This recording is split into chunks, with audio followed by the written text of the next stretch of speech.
Some parents are struggling with this new way of teaching their children from home. Now, as hard as it is, imagine if you don't have reliable internet or if you simply can't afford it. We have this picture that really tells the story. It's been shared thousands of times online. That young man is sitting outside of a Subway restaurant in Florida doing his schoolwork. He's there because of the free Wi-Fi that he can't get at home. Now, that child could be like so many children here.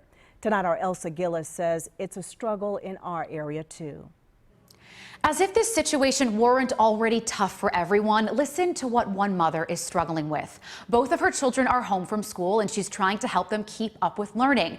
But she has absolutely no internet, not even access to it. And so many families in rural areas are in the same boat. I love living here. I would much rather live in rural America than in a city. But it's almost like my children are being punished because we don't live in a city. Courtney Ryan lives on a long country road in Cleveland County, where both of her children go to school. Of course, now they're learning remotely, but only with take-home packets. They don't have home internet.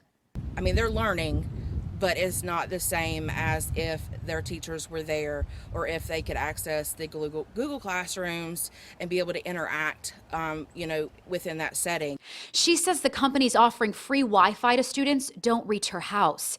The only other options really aren't even options for her because of the money. To get service started is $300. I've called them both. They're not offering any type of assistance for families who are caught in this pandemic, who are out in rural America that have no other options. So, for me as, a mom on limited income, that's really hard. So it just puts my children back even further. The other problem, cell service is limited at her home, so using it as a hotspot is not working. They do offer the hotspots at the certain schools, which is, a great option for people that can be mobile, but some people can't be mobile. Her husband has to work and takes their car during the day. It's a dilemma because what do?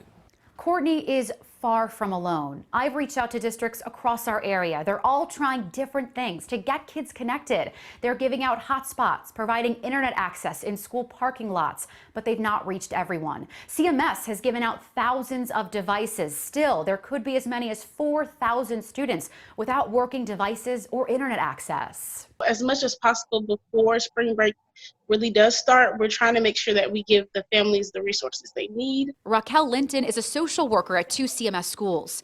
She says she's still trying to get some of her families connected to the internet. A lot of our families, again, are not in a consistent place. Like I was talking to a mom today.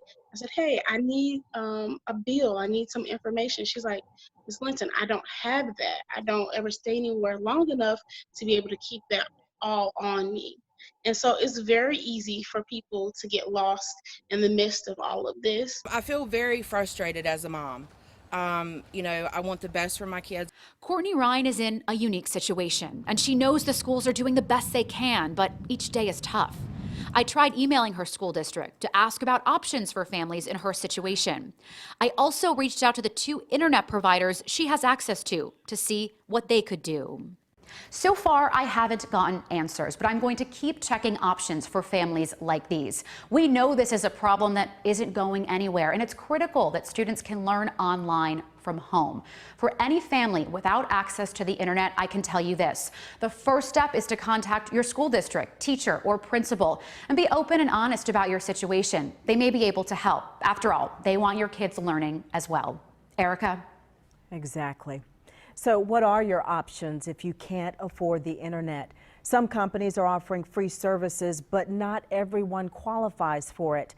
Spectrum is offering 60 days of free internet to teachers and students from kindergarten to college. The catch is you can't already have an account with them.